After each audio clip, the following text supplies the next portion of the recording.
Hi everybody, we are Mike and Brenda Baker, and today our title is Putting Differences Aside to Raise a Blended Family.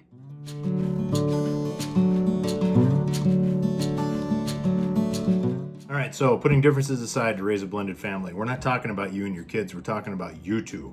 We're talking to you two, okay? You spouses. You spouses. So let's get the ugliest one out of the way first. Get over yourselves, all right? Look, you chose to get remarried. You've got all these kids. Maybe you only got a couple kids. Maybe you got 7 kids. I mean, we've seen it both ways. But you chose to come into this together. You've got a problem with him. You've got a problem with her. Suddenly there's all these issues. Is this going to work? Get over yourself, all right? Let's talk about the facts. The facts are you have issues and they have issues. And what you need to do is work together through those issues, okay? Really another way we could say get over yourself is drop the pettiness. Yes. Now we do have a free tool down below. It's not going to be free much longer, but if what we found with clients is that a lot of people haven't even healed from their previous marriage.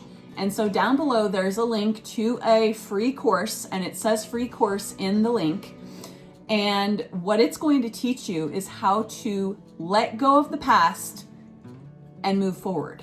And so we highly encourage you go to that link. It's totally free. And it's basically an email every day. Okay. And it's going to teach you how to get over these things so that you can move forward, so that you can deal with your baggage. And that is part of being able to get past the things that have hurt you and hurt your heart in the past. So, not railing on you, but really get over yourself. You are your biggest obstacle. Remove that obstacle, start having some conversations, which moves us into number 2. Okay, number 2 is have some mutual goals. Too many times we see people get married. Okay, let's talk initial marriage. There's all these things that they want to do, and then they attain to, usually zero of them, okay? But as a blended family, you come into that with that expectation because that's what you did last time. You're in love and everything's great and he's great and she's great, and then you find that you have problems. A lot of you find that you have exactly the same problems as before. Let me remind you that the only consistent thing in that marriage that's with those problems is you, especially if you're having the same problems. But all that aside, mutual goals, mutual family goals. Honey, what do we want to do with this family? What do we need to do with this family? What is our standard? What is our family identity? And we've done other videos on family identity. I would highly suggest that you watch. We'll put a link below. But, what is it we want for these kids? When these kids are older and have kids of their own, what goals right now, what do we want that to look like? What tools do we want to be able to give them?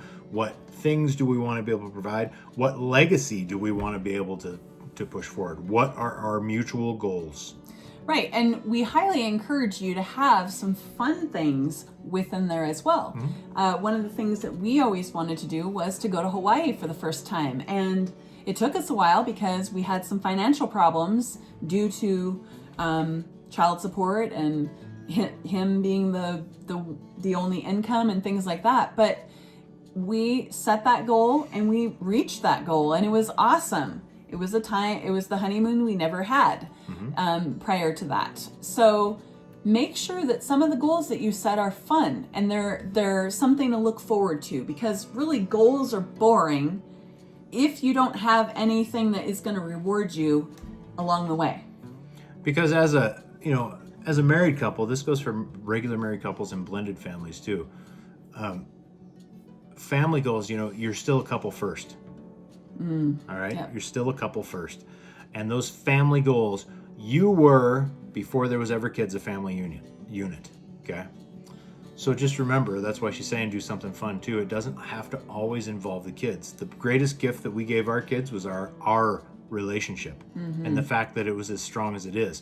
Because although we're a blended family, each one of the boys will tell you, I have no desire to remarry. I want this thing to work now. And they often joke with their wives, you're stuck with me. I'm not going anywhere. This is what we need to do. Right. Yeah, and so those mutual goals are going to bring you guys as a couple together, which is why we highly suggest you always have them. Yeah. And always be changing them and looking at them and deciding what's working and what's not. Which brings us into our last one. You're in this together. This is not you and your kids and him and his kids or her and her. It doesn't matter. You're in this together. All right? I mean, look, I'll just be somewhat graphic here. If you're remarried, you already know that communication and sex are a problem. Let's be honest. When communication is gone, sex has usually gone first. All right? And if neither one of those things are happening, you are not in it together. You are both on life preservers floating around each other and refuse to help one another. Okay? So you need to remember you're in it together. I mean, this is a team effort. This isn't, even, okay, in our family, I was the breadwinner. And really I still am currently, even though all the kids are gone. All right? Now, Brenda is working on things and she works all day on them because she's moving that direction. But it doesn't change the fact that we were a team when we were first married. We were a team 10 years into it, 20 years into it, and now 24 years into it. The teamwork has only increased because we agreed from year one that we were in this together. From the beginning, we agreed that we were in this together, and we've done everything we possibly could do to make sure that we're on the same page at all times. That's with discipline, with what activities the kids do. Let's see, what else? When the kids got to drive, everything. Seriously, everything. We've had some problems with our two oldest boys, and it's been really hard on our marriage a few times. And we've had to learn to give each other grace, but also learn how to have a thick skin in some ways. So I can't reiterate this enough. You're in it together. Because, you look at us and you're like, well, you've got all this figured out. No. Okay, look, we've had arguments that would have separated most of the couples we know. Yes. Okay? We've had problems that would have separated most of the couples we know. We've had problems that, are just, where I'm furious. I've never thrown anything, but I've wanted to, okay? So, I'm not a violent guy. No. But the point is, what was the one thing that got us through it? It was the fact that we always said, look, we're in this together. This is teamwork. We agreed in the beginning we would work out every problem, and this is us fulfilling that promise each and every time. Right. And sometimes you need help. You're not any different than us. There has been a few times in our marriage where we've had to go get help because we couldn't seem to come to an agreement on whatever the thing was. Now, that's been very few in our marriage because we actively take date nights, we actively talk with one another, actively make sure that sex is a part of our everyday life.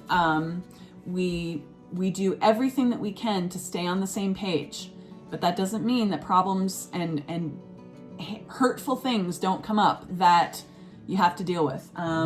Probably for me, one of the hardest things was after Mike went to Iraq the first time, and then when he came home, because it was great for about a month, and then it was hell for about a year.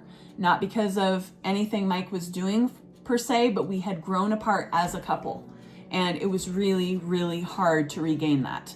Even as close as we were, we weren't able to talk much. It was really a hard time for us. And so we're with you. We understand your pain. Maybe not your details, but we do understand what you're going through. And we can understand the pitfalls that people that have been remarried fall into. And we want to help you to move forward as quickly as possible. Okay. So that's all for today. We thank you so very much for being with us today, and we will link those things down below. And if you have any questions for us, please put them in the comments. We'll talk to you again soon. Bye.